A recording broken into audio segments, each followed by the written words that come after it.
Soldiers இப்ப நீங்க பார்க்குறீங்களா இந்த வீடியோ வந்து இன்னைக்கு மார்னிங் நாங்க எதார்த்தமா சரி நானும் அந்த பையனும் ஒரு பிராக்டிஸ் மேட்ச் மாதிரி ஆடலாம்னு சொல்லிட்டு சும்மா விளையாண்டோம்.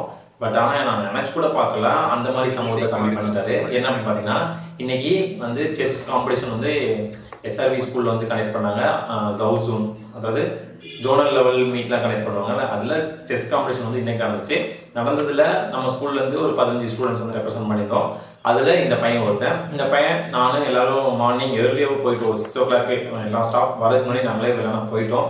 போய் அங்க போய் வெயிட் பண்ணிட்டு இருந்த டைம்ல தான் சரி ப்ளே பண்ணலாம்னு சொல்லிட்டு இந்த ஒரு பிராக்டிஸ் மேட்ச் மாதிரி சும்மா விளையாண்டோம்.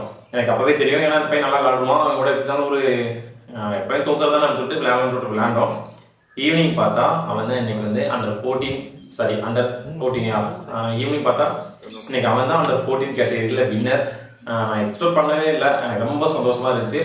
அவன் வந்து ஆன 6 மேட்ச்லையுமே 6 அவுட் ஆஃப் 6 எல்லா மேட்ச்லையுமே வின் பண்ணி அண்டர் 14 கேட்டகரியில் அவன் வந்து வின்னர் ஆகியிருக்கான். ரொம்ப சந்தோஷமா இருந்துச்சு. நாங்கள் ஜோனல்ஸ் ஸ்டார்ட் பண்ணதில் ஃபஸ்ட்டு செஸ் காம்படிஷனில் நாங்கள் மெடல் பண்ணதில் எனக்கு ரொம்ப சந்தோஷம். தம்பியோட ஒவ்வொரு மூமெண்ட்ஸும் சூப்பராக இருந்துச்சு. அவனோட கேம் சூப்பர்.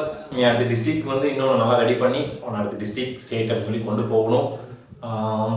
அவனுக்கு ஒரு கங்க்ராட்ஸ். ரொம்ப சந்தோஷமா இருக்கு. நாங்கள் விளையாண்ட கேமை வந்து இப்போ பாருங்க எப்படி விளையாண்டுருக்கோம் அப்படின்னு.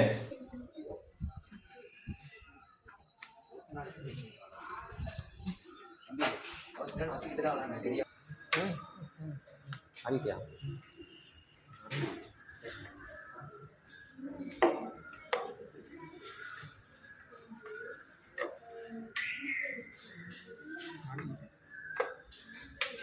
சோல்ஜர்ஸ் பண்ண நிலைமை பரிதாபமாக இருக்குது. என்னென்னு பார்த்தீங்கன்னா, ஒரு வழியாக கஷ்டப்பட்டு போராடி போயிட்டுருக்கேன். ட்ரை பண்ணாலும் எனக்கு தெரியல. ட்ரை பண்ணோம்.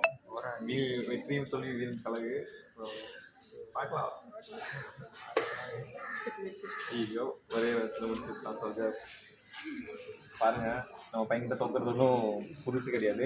இது வந்து ஒரு எக்ஸ்பீரியன்ஸாக நான் வந்து எடுத்துக்கிறேன். இது வந்து ஒரு தோல்வி கிடையாது. ஓகே, வாழ்த்துக்கள். இதே மாதிரி மேட்ச்சில் அவர் நல்லா விளாடணும் அப்படின்னு பார்ப்போம். எப்படி விளையாடணும் பார்க்கலாம்.